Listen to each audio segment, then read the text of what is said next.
Big possibilities, but also possibly big issues in the Big 12. We bring in Chris Ross from the Land Grant Gauntlet. You can join him right there. Just look up thelgg.com for the very best in Big 12 football coverage.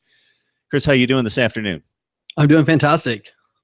Yeah, so what a weekend in the Big 12, and obviously it was highlighted by that epic defensive struggle between Oklahoma and Oklahoma State, going at it toe-to-toe. But, yeah, 62-52, everything that we had anticipated and more in regards to an arms race between Mason Rudolph and the winner, Baker Mayfield. So that highlighted the week. TCU took care of business against a tough Texas team that we've highlighted a number of times in regards to their record not matching the ability on the field and the performance and the upgrade with that program. And, of course, Iowa State couldn't hang on, couldn't get the job done after several successful weeks going to West Virginia and losing that one 20-16. So just your take on what transpired last weekend. Well, I actually saw a little bit of that coming. I thought Iowa State was going to get the win over TCU the week before, and then I thought West Virginia would get the win over an exhausted Iowa State team last week, which is what happened. And Iowa State made it interesting at the end, just couldn't get the job done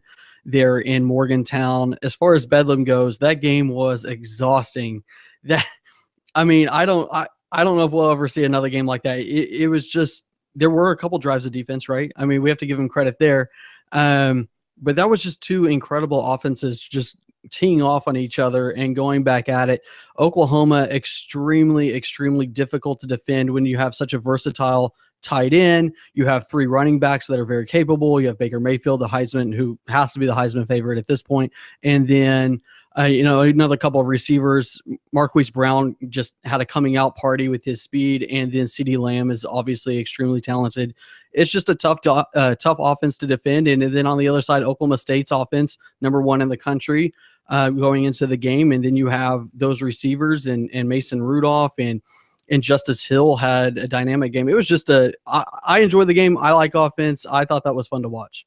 That's a little bit too much for me, but I understand. So I think there's a difference between offenses going wild, running wild, players just running with their hands up in the secondary because there are blown coverages and defensive backs that just can't keep up. Just the offense overwhelming the defense versus because the defense is so bad versus the offense executing against at least decent defense.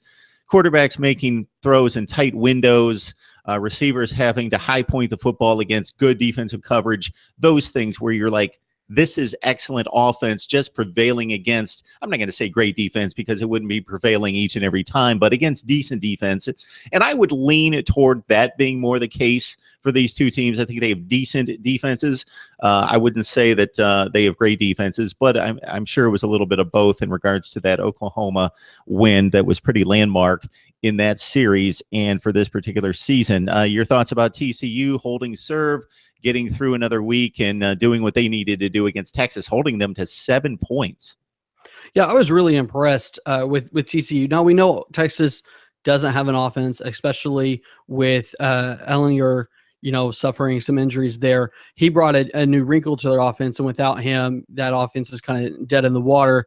So I thought this was going to be a really defensive struggle. I thought Texas's defense could do some things to frustrate the TCU offense, and I didn't know what kind of day to expect out of Kenny Hill. So I'm really impressed with the Horned Frogs' performance in that one to kind of just throttle Texas and win the game easily.